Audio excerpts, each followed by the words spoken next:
what I'm doing here is I'm measuring how high this thing has to be to clear these bolts over here. Basically what I want to do is make a shroud that goes around the whole thing, and it's got a horseshoe notch right here that it would slide in, or you place it in around this post, and then there'll be another piece in here to fit to close the gap and be held on with a couple screws. But I need to know how tall the pieces have to be for the skirt, and that looks like it's 6.5 inches. I'm over here at my sheet storage, and I figured the best thing to make this with is stuff that I don't really need. Okay, so I've got two options. I've got this particle board here. The only problem with it, it's perfectly fine for this. The only problem with it is that it's not wide enough to cover the whole thing. I would have to join two pieces to get the width. But I also have this piece of MDF here, which is more than big enough for what I need. I can get my strips for the skirt cut out of it, and I can also get a full-size piece for the top. Or at least I'm pretty sure.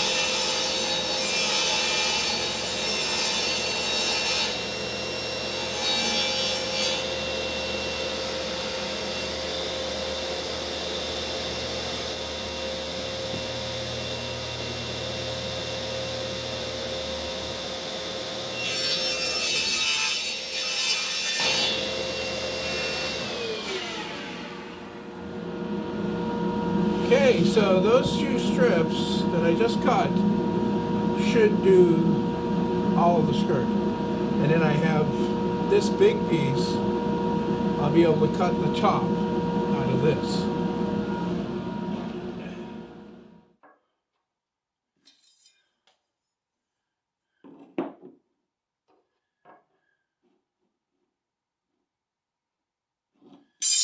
And what I just did was I measured the angle for the first part of the skirt.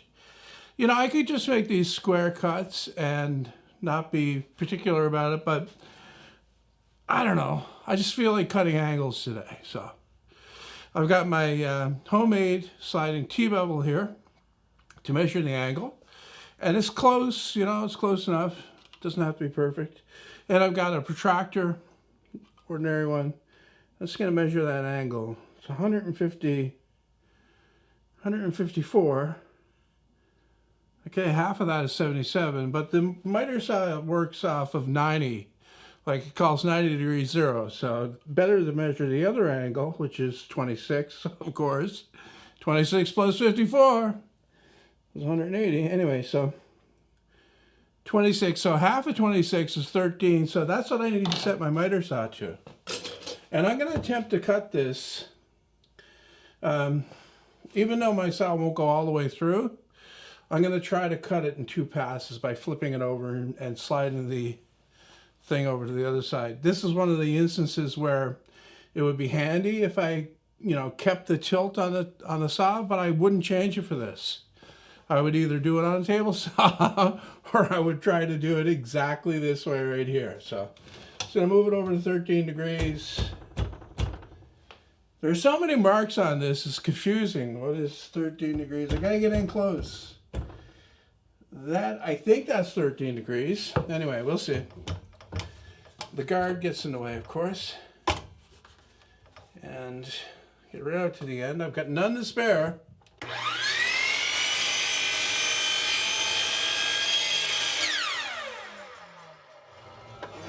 That's a long ways through. You know, so then I'll move it. Maybe I should make a little... I've got to cut another one for the other side. It's going to be exactly the same thing. So, yeah, make a mark. Just in pencil. Just to remind me. And slide it over to 13 on the other side. 5, 10, 11, 12, 13!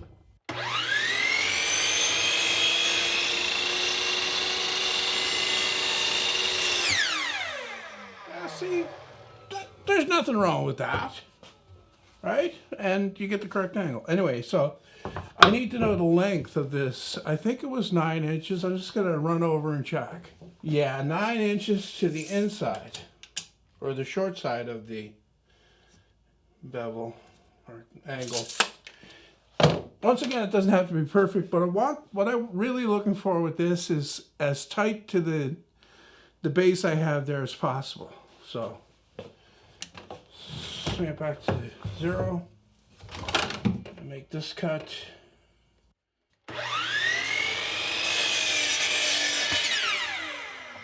See, it was kind of silly. I should have made the cut like in the middle here, and then I already had the, you know, the. Anyway, I use this to mark the other one. Although I don't know. Maybe I should be, I got 2 strips, so maybe I should be making the whole side first. Because I don't know if this piece is long enough. I should just go over and measure. Oh yeah, more than long enough. So, this is the long side of the bevel. So what I'll do is I'll move it over 13 again. And I've got my pencil mark right there. Although that's kind of hard to see as well. That's close enough. And then get my guard down.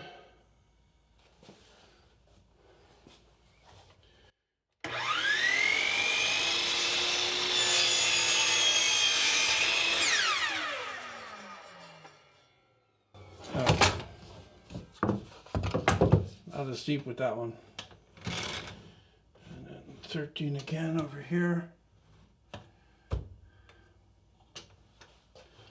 And then, you know, I've got my 0 clearance down here, so I can just line up the slot with that.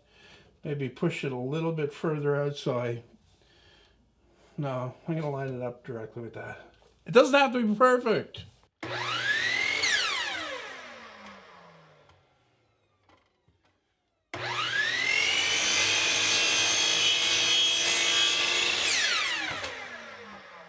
But it is.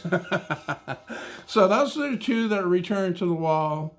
The other 2 are longer. They have the same angle on the end. This end, they're going to have a steeper angle on the front end where they meet the piece that goes across the front. You know, the skirt is a total of 5 pieces. 2 at the back, 2 on the sides that slope inwards, and 1 in the front. I haven't done it all yet. What I've got are the 2 pieces for each side, cut to the right angle, the one you've seen me do, and then the other angle up here was 33. I set the miter saw to 33, and I haven't got the end cut yet. But what I want to do is I want to get these 2 side pieces put together so that I can bring them in and let them dry where it's warmer. You know, they won't. This glue will not set up properly and strong out here where it's cool. So I'm just going to do the tape trick. So you tape across the miter, and then I also cut these blocks right here.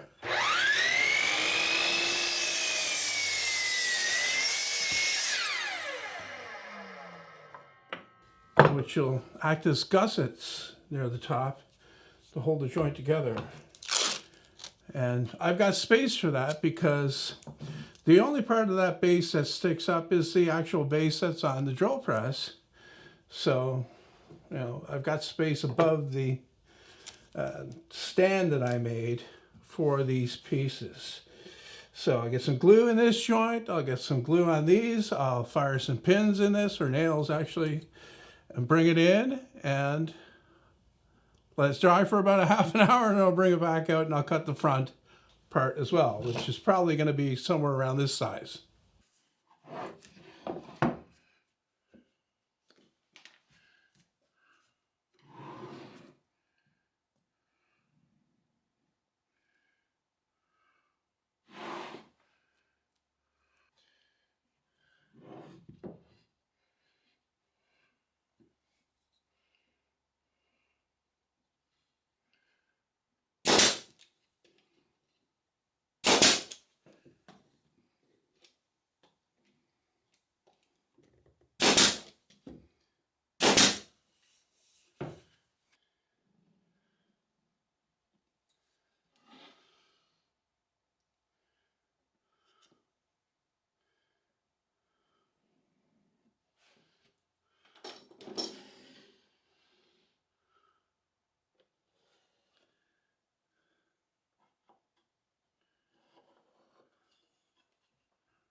yeah, the frame worked out okay. I brought the parts in to dry for a little while. I got sick of waiting. I brought them back out and I made the front part and I put it up here and I glued it in place. And what I was doing was I was using a heat gun just to warm up the wood. That's all you need to do. It's 10 degrees in here. I bumped up the heat a little bit to 10 degrees. You know, ideally it should be 15 degrees or more Celsius for the glue to set properly. But I think I'll be okay because I warmed up the wood. Now, got my pencil, just gonna mark all the way around. I don't know why I'm being so fancy with this, because it's just this, you know, it's not anything special. I mean, probably won't even show up on camera in most shots. So, showing up in this video though, right? Anyway, we'll flip it over. You know what, it's good. It's a good exercise. Well, it's good for people to watch. Like, I've done this kind of stuff before, make covers for things that had to fit properly. And, you know, even if it doesn't have to be done this fancy, certainly doesn't hurt to do that. So, I'm going to break my own rules and I'm going to cut this freehand on a table saw.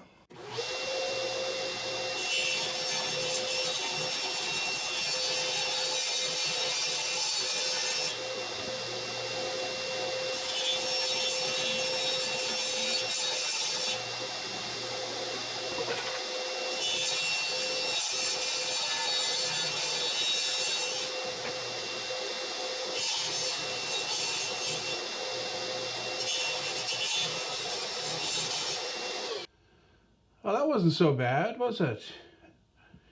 No one got killed, no one lost an arm or a leg or a torso.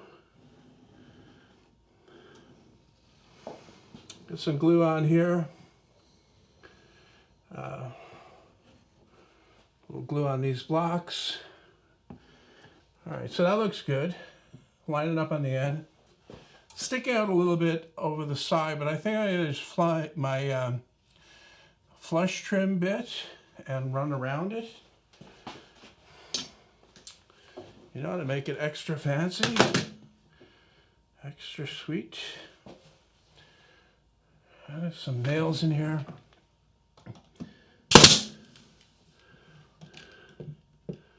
Actually, I can come in on that one. Now, you remember the nailing trick, right? If you want the nails not to curl out the side, you don't hold the nail gun like that. Holding the nail gun like that, the nail tends to go out through the side. So you always want to perpendicular. All right? Perpendicular for best results. There's no guarantee. You know, it still might come out the side, but less likely to. All right, so I'm gonna get my trim router and put the flush trim bit in there and go around this and get the heat gun on it again so it warms it up, and I'll be back.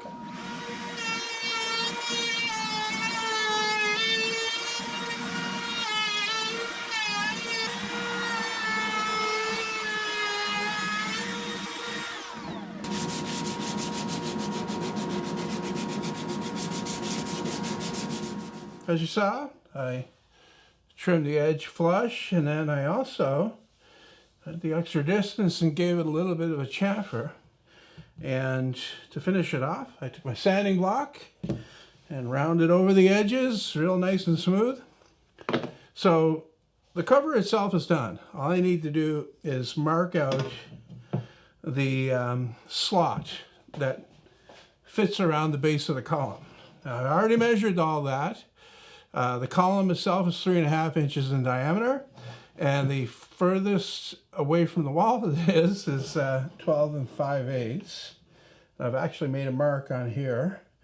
And I've made a mark for the center. I'm just going to draw a center line first. Always a pretty good idea. And then I can, well, I'll use my tape because that mark is kind of off center. I'll come out 12 5/8. And then I've got my fancy compass here to draw the arc. And I've got this set to 1 3/4, so this should be 3 1/2, and I'll just double check, and it is. And then I can take my square again and just go up to those lines. I'm going to cut this out with the jigsaw, and I need another piece, like a piece to go on the back here. See, I don't want to do that. I don't want to do that. I don't want to have something on top. I would really like to be able to take this piece and cut the full circle out of it and put this somehow back in. I mean, you know, normally you could put like something underneath for the thing to sit down on, like to create a lip, but then you won't be able to slip it in past the column either. You know, another way is to make it flare out. You see? Rather than having a straight-sided slot here, you can make it flare out, and that way it'll slip in past the column anyway. Then the piece that you put in will, like you can have lip. I don't have space. I don't know if I have space. I probably do. Yeah, because I'm behind. I can have a lip there for the thing to sit down on, and I can drive a couple screws in to hold it in place. So I don't know how much it has to flare out. Maybe 4 inches. Let's say 4 inches. Okay, so 4 inches and 4 inches, and redraw these lines like so, and then I can cut that one out with the jigsaw, but I also need to complete that circle so that I cut that completely out as well. Okay, it'll all become very clear when I go and put it in.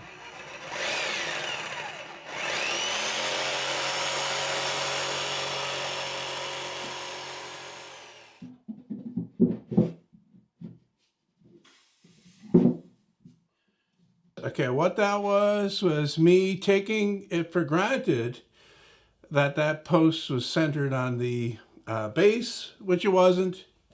It was off. So to fix that, I decided to cut out the hole bigger and made a plywood trim ring to go on that would fit around it tight.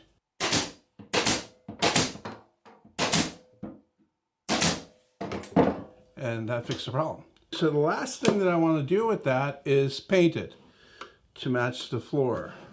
I've already stood in front of it to get an idea of like how intrusive it is, and it's not bad at all. First of all, I'm not standing that close to it, and it's basically, well, just sticking out maybe an inch past the table itself, so not that big a deal. The only issue I think I'm going to have is I may walk into it. Like I might bump it with my foot walking by, because quarters here are pretty tight. But I'm going to move that drill press over to that wall, and I'll have a little bit more space, a little bit more walking space.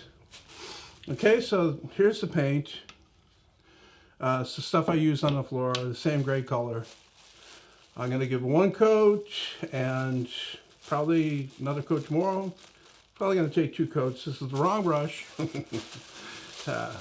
You know, what I do, I don't clean the brushes for this water-based stuff. I wrap it in a shopping bag, and I put it in the fridge. So, you know, you look inside my fridge, right next to the eggs, of course there's no eggs because you can't buy those anymore. Right next to everything else that's in there or not in there are some paintbrushes.